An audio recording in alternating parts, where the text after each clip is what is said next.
As Minnesota continues to reopen under the Stay Safe Minnesota plan, businesses and employers of all sizes, industries, and backgrounds are making adjustments to the size and makeup of their workforce.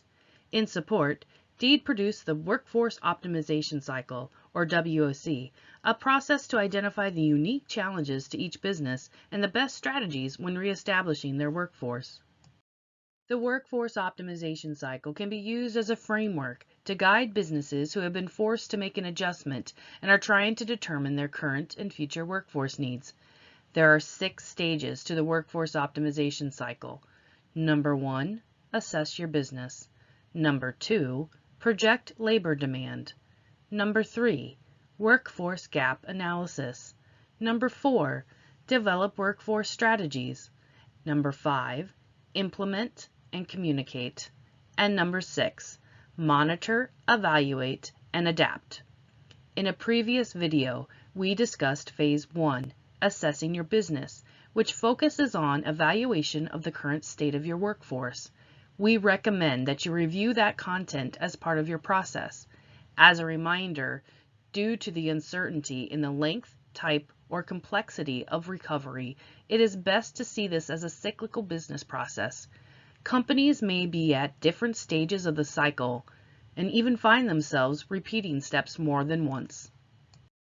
Our focus now is projecting labor demand.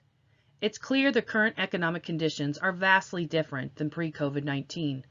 Understanding the new economic landscape will help to forecast revenue, at least in the short term, and inform businesses how their demand for workers has changed. Many factors influence revenue and labor demand. Some inputs, like change in product orders and supply chains, will serve as initial indicators to future sales. Less predictable is how well consumer confidence will rebound. On a macro level, consumer spending accounts for approximately 70% of GDP. While concerns about health, safety, and financial stability are likely to linger and affect spending patterns, there are some tools to help business owners gauge what has changed and anticipate future behavior. The U.S. Bureau of Economic Analysis publishes monthly data estimates on consumer spending at the national level. Despite an increase in personal income, which is largely attributed to government stimuli via the CARES Act, consumer spending fell by 12.6% in April 2020. In other words, consumers concerned about employment status are saving more. Consumer spending is categorized into goods and services. In March, loss of consumer spending was driven by a decrease in services, while in April, the decrease in goods purchased was greater. Conversely, the rebound in May was led by purchasing of goods. The Census Bureau also has a Household Pulse Survey, which shows how Americans are responding to the changing economic and business conditions. In Minnesota, the percent of adults who expect a loss of employment income in the next 4 weeks dropped from 34% in the last week of April to 27% in mid-May. Nationwide, approximately 1/3 of households continued to expect a loss of income by mid-June. However, the number of unemployment insurance claims have decreased significantly in Minnesota over the last 3 months, indicating that more workers have returned to their jobs. Unemployment insurance claims decreased from an average of 21,117 the week of March 16th to less than 3,000 the week of June 22nd. DEED's Unemployment Insurance Statistics Data Tool also provides detailed information about the number of claims by county and region, the demographic characteristics of those making claims, and the occupation they worked in. This can provide some insight into what industries are shedding the most workers and how local areas are uniquely affected by the pandemic. In addition, the Small Business Pulse Survey by the U.S. Census Bureau examines business conditions at various levels and provides weekly updates to stay informed on how activity is trending.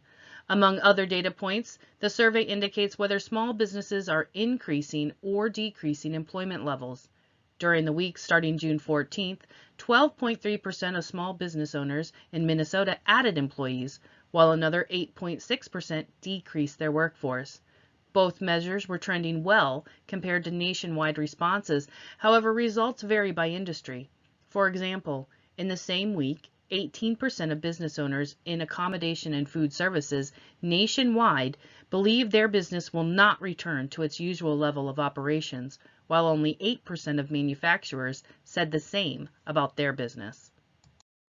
Each of these state and national tools will help employers forecast revenue during the recovery and consider the amount of staff needed to optimize their business.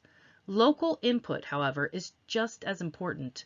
In particular, customer-facing businesses whose sales are primarily local or based on tourism should be gauging local conditions and their specific roadblocks to recovery.